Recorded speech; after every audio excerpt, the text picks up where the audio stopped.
মনে পড়ে না সেই দিনের কথা?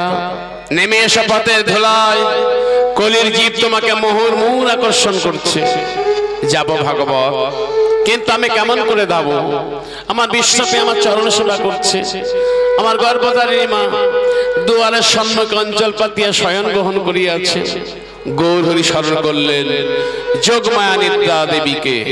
কই মা, কোথায় মা? দেখা দাও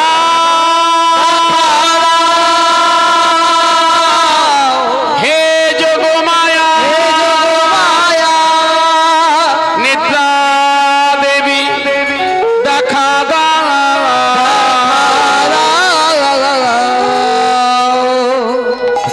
গৌর হরি যখনই যোগমায়া নিদ্রা দেবীকে স্মরণ করলেন, সকলেই ঘুমিয়ে পড়েছেন। বিষ্ণুপ্রিয়া স্বামীর চরণ সেবা করতে করতে ঘুমিয়েছেন, শচী দেবীও ঘুমিয়ে পড়েছেন। গৌর হরি চিন্তা করলেন এই সুযোগে আমাকে মায়ার বাঁধন ত্যাগ করতে হবে। গৌর বিষ্ণুপ্রিয়া ছিল শয়নে, বিষ্ণুপ্রিয়াকে ডাকছেন, প্রিয়া, এই প্রিয়া একবার তাকিয়ে দেখো, আর তো তোমার সঙ্গে দেখা হবে না, দেখা হবে স্বপনে, নিশীত নব জাগরণে। বিদায় দাও প্রিয়া, বিদায় দাও। তবে যাই যাই গো প্রিয়া, তোমারে ছাড়িয়া যাই।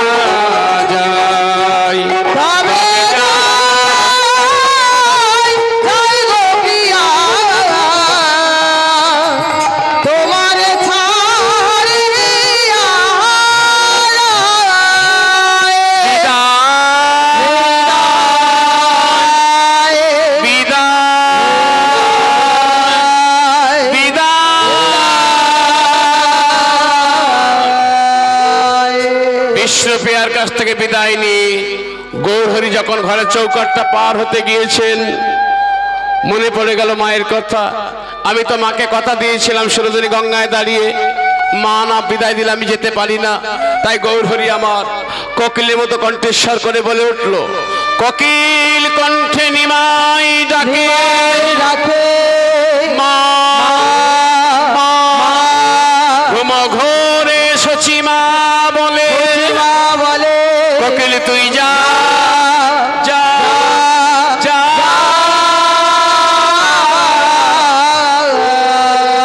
চারে বোঝের কোকিল বোঝে যারে, চারে বোঝের কোকিল বোঝে যারে, যা যা যা যা যা। বোঝের কোকিল বোঝে যারে, নিমায় আমার ঘুমিয়ে আছে, নিমায় আমার ঘুমিয়ে আছে, তুই অমন করে আর ডাকিস না রে, অমন করে আর ডাকিস না রে, তুই অমন করে আর ডাকিস না রে।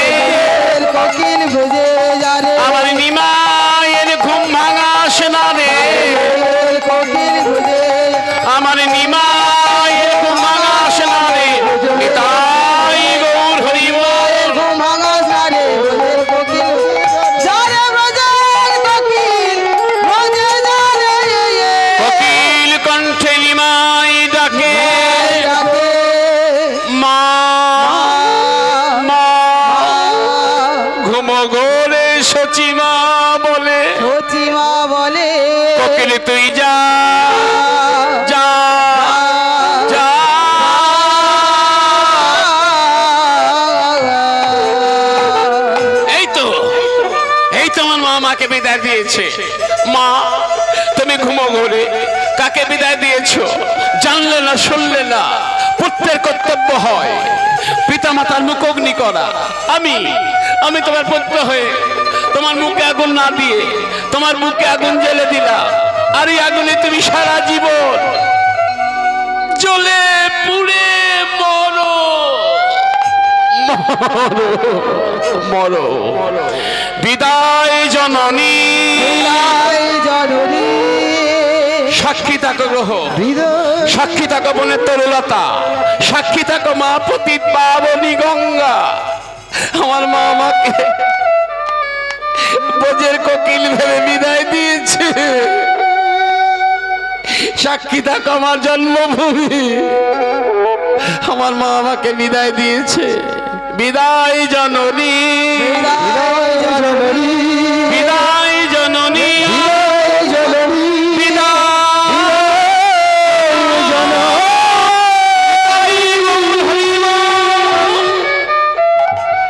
মায়ের কাছ থেকে বিদায় নিয়ে গৌরহরি ছুটতে লাগলেন। আরে ছুটতে ছুটতে সম্মুখে পড়লো মা পতিত পাবনী গঙ্গা, যে গঙ্গা বক্ষ মাঝে গৌরহরি আমার 24টা বছর কত আবাগহন করেছেন, কত খেলা খেলেছেন। মাঘ মাসে শীতের রাত্রে ওই গঙ্গার জলে ঝাঁপ দিয়ে পালিয়ে যাবে। মা পতিত পাবনী গঙ্গা স্থির থাকতে পারলেন না, উতাল পাতাল করে উঠলো।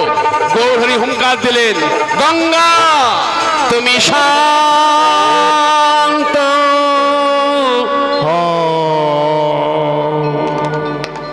মা পতিত পাবনী গঙ্গা শান্ত হলো। আর ওই সুযোগে মাঘ মাসে শীতের রাত্রে ঝাঁপ দিয়েছেন সুরধনী গঙ্গায়। ওই দেখুন সাঁতারিয়া গোনা চাঁদ,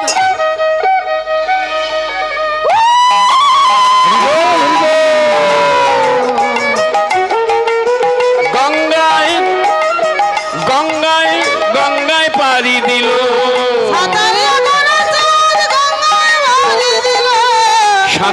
গোরা চাঁদ গঙ্গায় পাড়ি দিল, কাঞ্চননগর পথে চলিতে লাগিল, কাঞ্চননগর পথে চলিতে লাগিল, আজ কাটোয়া কাঞ্চননগরে চলিতে লাগিল, কাঞ্চননগর পথে চলিতে লাগিল। যাই রে আমার গৌর যাই রে, যাই রে আমার গৌর যাই রে, হেমদণ্ড বাহু তুলে, যাই রে আমার গৌর যাই রে, হেমদণ্ড বাহু তুলে, যাই রে আমার গৌর যাই রে, হেমদণ্ড বাহু মুখে হরি হরি হরি হরি বল, হরি হরি বলে হেমদণ্ড বাহু তুলে, হরি হরি হরি হেমদণ্ড বাহু তুলে, হরি হরি হরি বলি হেমদণ্ড বাহু তুলে, যাই রে আমার গৌর যাই রে, যাই রে আমার গৌর যাই রে। কাঞ্চননগর পথে চলিতে লাগিল, আবার কাঞ্চননগর পথে চলিতে লাগিল। গভীর রাত, গুরুদেব কেশব ভারতীর আশ্রমে এসে দরজায় ধাক্কা দিচ্ছেন। গুরুদেব, গুরুদেব কে? আমি নিমাই। এত রাত্রে নিমাই? গুরুদেব কেশব ভারতী দরজা খুলে দেখলেন গৌরহরি দাঁড়িয়ে আছেন। একই নিমাই, এই এত রাত্রে তুমি আমার কাছে কেন এসেছো বাবা? গুরুদেব আমি সন্ন্যাসী হব। তুমি সন্ন্যাসী হবে? আগে তোমার বয়স কত? 24 বছর। 24 বছর বয়সে তো সন্ন্যাসী হওয়া যায় না বাবা। কেন হয় না গুরুদেব? কেন হয় না জানো? 24 বছর বয়সে জীবের মন থেকে কামনা বাসনা লালসা যায় না, হরিকে পাবার ভক্তিও জন্মায় না। যেদিন তোমার 50 বছর পূর্ণ হবে সেই দিন তুমি আমার কাছে আসবে, আমি চেষ্টা করে দেখব। এহেন কথা শুনে গৌরহরি মনে মনে চিন্তা করলেন, তাহলে কি আমি সন্ন্যাসী হতে পারবো না? আমি কি কলিজীবকে উদ্ধার করতে পারবো না? গুরুদেব তাহলে আমি কি বলি শোনো গুরুদেব। বলো নিমাই, আমি যদি বলি যার হবে তার 24ই হবে, আর যার হবে না তার 50-এতেও হবে না, 50-এতেও হবে না, পঞ্চতত্ত্ব না জানিলে 50-এতেও হবে না,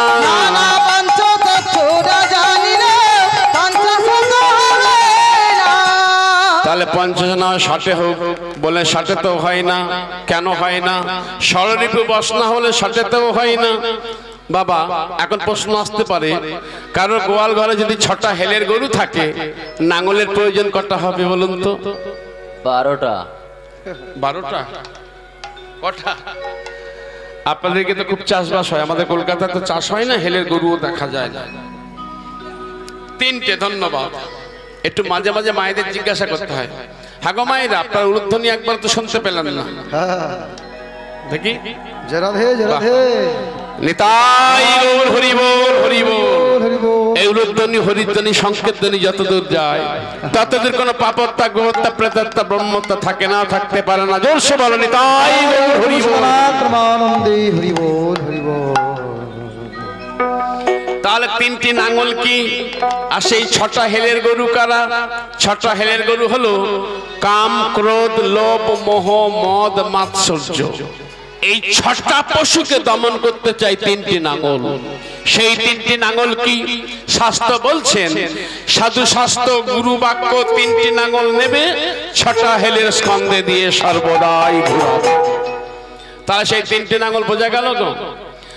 সাধু শাস্ত্র গুরু বাক্য, শাস্ত্র অধ্যয়ন করতে হবে, যে যার গুরু যা দিয়েছে গুরু বাক্য করে পালন করতে হবে। সাধু শাস্ত্র অধ্যয়ন করতে হবে। সাধু সঙ্গ, সাধু সঙ্গ, সাধু সঙ্গ করি সঙ্গ দশা, ধৌর পিচা সাধুতা, অগঙ্গামপি গঙ্গা সাপতিতয়। সাধু সঙ্গের এমনি ফল জানিও নিশ্চয়, কোন অসাধু ব্যক্তি যদি সাধু সঙ্গ করেন সেও সাধু হয়ে যায় জানিও নিশ্চয়। অগঙ্গার জল যদি গঙ্গায় গিয়ে পড়ে সেও গঙ্গার জল হয়ে যায় জানিও নিশ্চয়। কারণ তাকে কেটে ভাগ করা যায় না, যেতে পারে না। জল কখনো ভাগ করতে পারবেন না বাবা। চক্রাদর্শ নামানি সদা সর্বদা কীর্তনায়, না শৌচ কীর্তনে দর্শ তন্ময় পবিত্র কারক। চক্রপাণী শিহরি নামের গুণে আমাদের প্রত্যেকে সতত হইতে হবে বা হওয়া উচিত। ইহার নামে কোনো ভেদাভেদ নাই, কোনো সূচি অসুচি নাই। মায়েরা যেমন বাৎসল্য প্রেমে সন্তানকে লালন পালন করেন, আমরা হলাম তার অদম সন্তান, তিনি হলেন একাই বিশ্বপিতা। তাহলে মা, শাস্ত্র অধ্যয়ন করতে হবে, সাধু সঙ্গ শাস্ত্র অধ্যয়ন করতে হবে, যে যার গুরুদেব যা দিয়েছে গুরু বাক্য করে পালন করতে হবে, আর ভক্ত সঙ্গ করতে হবে, সাধু সঙ্গ করতে হবে। এই 3টি হলো আমাদের নাঙল। কেমন? তাহলে যদি আপনার শরীরটা খারাপ হয় দাদা ভাই, যদি জিজ্ঞাসা করেন, যারা মদ খায়, মদ খোরেকে যদি জিজ্ঞাসা করে, সে বলবে কি বলবে? যে 2 গ্লাস মেরে দে না, ভালো হয়ে যাবে। আর যারা গাঁজা খায় তাদের কাছে বললে তারা বলবে 2 টান মেরে দে না, ভালো হয়ে যাবে। আর যদি সাধু সঙ্গ করেন সে কি বলবে? রাধা মাধবকে ডাক, গুরুকে স্মরণ করতে, ভালো হয়ে যাবে। এই 3টি সঙ্গের মধ্যে কোন সঙ্গটা আমরা নেব, সন্তানকে শেখাবো, সেটা আর আমি বলে দেব না ভক্তমণ্ডলী, বাবা মায়েরা। কেমন? তাহলে কেন নিমাই বলছেন, তাহলে 60 নয় 70 হোক, বলে 70 হয় না। কেন হয় না? সপ্তম দ্বার না জানলে 70 হয় না। আমরা জানি আমাদের দেহের মধ্যে 9টা দ্বার আছে। তাহলে গৌর হরি কোন দ্বারের? 2টো দ্বারের কথা বাদ দিলেন। যে 2টো দ্বার কৃষ্ণ সেবায় লাগে না, যে 2টো দ্বার ভগবানের সেবায় লাগে না, সেই 2টো দ্বারের কথা মাইনাস করলেন, গুহ্য দ্বার আর মূত্র দ্বার। তাহলে 80তে হোক, বলেন 80তেও হয় না। 80 বলে বয়ে যায়, 80তেও হয় না। 90তে হোক, নববিধা ভক্তি না জানলে 90তেও হয় না। এই নববিধা ভক্তির মধ্যে বাবা দেখুন, প্রথমেই আছে শ্রবণং, তাই না? শ্রবণং কীর্তনং, পরপর সব নববিধা রয়েছে। তাহলে আগে দেখুন, প্রথমেই শোনা, আগে শোনো, শুনতে শুনতে যদি ভালো লাগে তবে তুমি কীর্তন করো। শ্রবণং কীর্তনং অর্চনং বন্দনং দাস্য সখ্য বাৎসল্য মধুর আত্মনিবেদন। কেমন? তাহলে 100তে বলে 100তেও হয় না। সৎসঙ্গ না করিলে 100তেও হয় না। 110-এ হোক 110-এও হয় না। 120-এ হোক, বলেন 120-এও হয় না। কেন হয় না? বিষয় বাসনা যায় না, 120-এও হয় না। এবার গৌর হরি চিন্তা করলে, তাহলে কি আমি সন্ন্যাস মন্ত্র নিতে পারবো না? গুরুদেব একবার ভেবে দেখুন না। কি ভাববো নিমাই? মনে পড়ে না সত্যযুগের কথা? কি কথা? সত্যযুগে ধ্রুব প্রহ্লাদ পেয়েছিল 5 আর 7, তাহাদের তুলনায় আমার বয়স অনেক হয়েছে। সত্যযুগে ধ্রুব মহারাজ পেয়েছিল 5 বছরে ভগবত কৃপা। উত্থানপাদের ছেলে ধ্রুব মহারাজ। হিরণ্যকশিপুর পুত্র প্রহ্লাদ পেয়েছিল 7 বছরে ভগবত কৃপা। আর আমার বয়স 24 বছর। কেন হবে না গুরুদেব আমার? এহেন কথা শুনে পণ্ডিত গুরুদেব কেশব ভারতী বলে, নিমাই আমি তোমায় পরীক্ষা করছিলাম, তোমার সন্ন্যাস মন্ত্র হবে। তুমি পরীক্ষায় উত্তীর্ণ হয়েছ, তবে দুটো কর্ম আছে। কি কর্ম গুরুদেব? সঙ্গে সঙ্গে গৌরীর অন্তরটা প্রেমময় হয়ে উঠল। পাশের গ্রামে মধুনাপিতের বাড়ি। নাপিতের কাছে মস্তক মুড়িয়ে শিরোধানী গঙ্গা স্নান করে আসবে, আমি তোমার কর্ণমূলে দীক্ষা দেব। এইবার গুরুদেবের কথা মতো চলতে লাগলেন। মধুনাপিতের বাড়ি। পদকর্তা কলম দিলেন, কে? ওকে যায়, ওকে যায় রে কাঞ্চন নগর পথে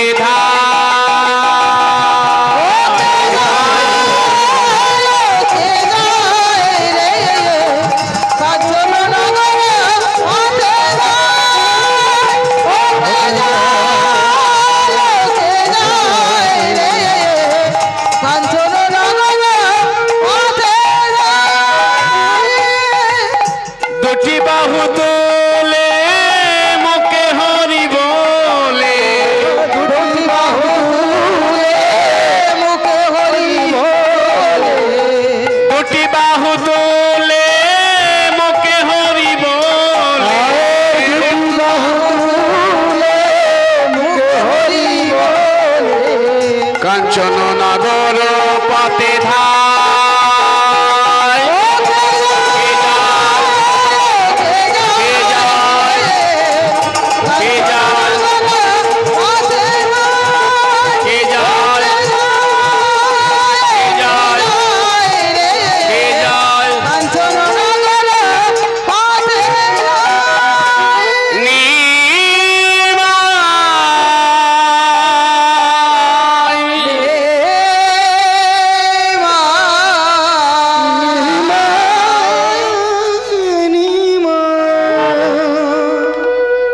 গভীর রাত। নাপিতের কার্য হলো ক্ষৌর কার্য করেছেন। সারাদিন ক্ষৌর কার্য করে গভীর রাত্রে শয়ন করেছে। এমতো সময় গৌরহরি দরজায় গিয়ে ধাক্কা মারছেন। মধু, এই মধু, মধু। নাপিত তো ঘুমিয়ে পড়েছে, আর নাপিতের স্ত্রী হলো মধুমতি, চরণ সেবা করছেন। হ্যাঁ গো মায়েরা, বৌদিরা, এখন স্বামীর চরণ সেবা করা হয়? করা হয়? ঘোড়ার ডিম করে। মায়েরা এখনকার মেয়েরা মনে মনে ভাবে, যদি আমার চরণটা একটু সেবা করে দেয় তারও ভালো হয়, তাই না? তোমার চরণ সেবা করতে আমার বই গেছে। আগেকার মায়ের এখানে অনেকে আছে, বাবারাও আছে, আগে স্বামীর চরণ সেবা করতো। কেমন? এখন আর সেদিন নেই মা। কেমন? এবার মধুনাপিত চরণ সেবা করছেন, আর গৌরহরি গিয়ে ডাকছেন। মধু মধু মধু বলে ডাকিতে লাগিল, মধু মধু মধু বলে, মধু মধু মধু বলে ডাকিতে লাগিল, মধুর স্ত্রী মধুমতি শুনিতে পাইল, মধুর স্ত্রী মধুমতি শুনিতে পাইল। এই এই ওঠো না, এই ওঠো। কি বিরক্ত করছো কেন? কেন করছি জানো? বাইরে তোমায় ডাকছে কে গো? বাইরে তোমায় ডাকছে কে গো? বাইরে কে মায় ডাকছে কে গো? বাইরে তোমায় ডাকছে কে গো? মধুর স্ত্রী মধুমতি শুনিতে পাই, আবার মধুর স্ত্রী মধুমতি শুনিতে পাইল, মধুর স্ত্রী মধুমতি শুনিতে পাইল, মধুর স্ত্রী মধুমতি শুনিতে পাইল। মধুনাপিত চোখ দুটো রগড়াতে রগড়াতে দরজাটা খুলে দেখলেন, তার সম্মুখে যেন সোনার তাল গাছ দাঁড়িয়ে আছে।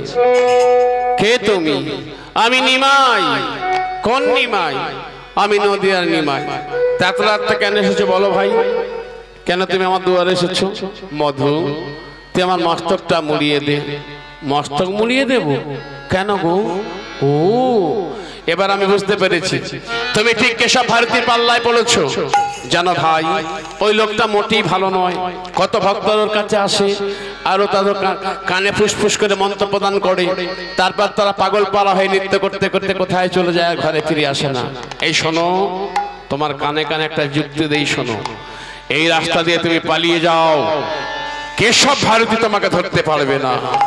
গৌরহরি গম্ভীর গলায় বললেন, মধু, আমি তোর কাছে তত্ত্ব শুনতে আসিনি, তুই আমার মাথাটা মুড়িয়ে দে। মাথা মুড়িয়ে দেব? তা ভালো কথায় যখন কাজ হলো না, তাহলে আমি যে তোমার মাথাটা মুড়িয়ে দেব, করিয়ে এনেছ? করি কে রে? মধু, আমি তো হরিসঙ্গ করেছি, আমি তো করিসঙ্গ করিনি। ওসব তত্ত্ব দিয়ে আমাকে ভোলাতে পারবে না। ভালো করি মা করতে, তুমি আমার পর করি দাও, মস্তক মুড়িয়ে দিচ্ছি। গৌরহরি বললেন, মধুরে, বারবার যখন করি করি করছিস, যাবার সময় তোকে আমি এমন একটা বস্তু দিয়ে যাব, যা তো 7 পুরুষে খেয়েও শেষ করতে পারবে না। যে কথা বলেছে বাবা, সঙ্গে সঙ্গে মদনাপিতের চোখ দুটো চিকচিক করে জ্বলে উঠলো। তা আমরা শাস্ত্রে কি পেলাম? মানুষের নাম ধরতাং নাপিতাং, পশুনাং ধরতাং শিগালাং, পক্ষিনাং ধরতাং কাকং। মানুষের মধ্যে ধূর্ত হলো নাপিত, পশুদের মধ্যে ধূর্ত হলো শিগাল, আর পক্ষীদের মধ্যে ধূর্ত হলো কে? ছাত্রা পাখি। ছাত্রা পাখি, সে আবার কি? মনুষ্যং ধরতাং নাপিতং, পশুনাং ধরতাং শিগালং, পক্ষিনাং ধরতাং কে? কাকং। কাক ভীষণ চালাক, এত চালাক না, সব পাখির থেকে কাক ভীষণ চালাক, আর শিয়াল চালাক। আর মানুষের মধ্যে ধরতে হলো নাপিত। নাপিত চিন্তা করছেন, শুনেছি নদিয়ার নাকি নিমাই ভগবান, যদি সেই নিমাই হয়, যদি আমার ভাগ্যে থাকে, নাপিত হলে কি হবে বাবা? এবার তার বিশ্বাস আর ভক্তিটা দেখুন। ভগবান বিশ্বাসী ভক্তের কাছে ধরা দেন, তাই না? জগন্নাথ দর্শনে আপনারা গিয়েছেন, একটি ছোট্ট কথা না বলে থাকতে পারছি না। যখন অভিষেক হয় জগন্নাথের, সকল দেবদেবীরা এসেছেন, এই মতো সময় নারদ মুনি এসেছেন। তা নারদকে দেখে, নারদ জগন্নাথকে দেখে থমকে দাঁড়ালেন। প্রভু, বলো নারদ, তোমার এই কি রূপ গো? হাত দুটো জগন্নাথ, দেহটা মাংস পিণ্ডের ন্যায়, চোখ দুটো রসগোল্লার মতো। এই রূপ তো আমি কখনো দেখিনি। সত্যযুগে তোমার রূপ দর্শন করেছিলাম, শঙ্খ চক্র গদা পদ্মধারী, কি সুন্দর দেখতে। তেতা যুগে রাম অবতারে রামচন্দ্র, ধনুর্ধারী রাম, নবদুর্বা দল ঘনশ্যাম, কি সুন্দর দেখতে। তারপরে মুরলীধারী কৃষ্ণ। আর এই কলিযুগের প্রথম ভাগে তোমার এই রূপ কেন? উত্তরে জগন্নাথ দেব বলেছিলেন, নারদ, তুমি সঠিক প্রশ্ন করেছো, কিন্তু উত্তরটা আমি সবার প্রকাশ্যে বলবো না, তোমার কানে কানে বলবো। তা নারদের চাল চলনটা তো জানেন বাবা, এমনি করে কানটা বাড়িয়ে দিয়েছেন। জগন্নাথ দেব বলছে, শোনো নারদ, কলিযুগে আমি কোথাও যাব না, কোন কর্ম করব না।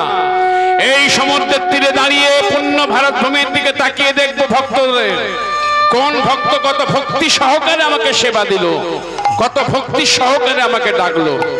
এই জন্য আমার এই রূপ আমি ধারণ করলাম। হে ভক্ত মন্ডলী, আপনারা মালসা ভোগ দেন, ভগবানকে দেবেন, তাই না?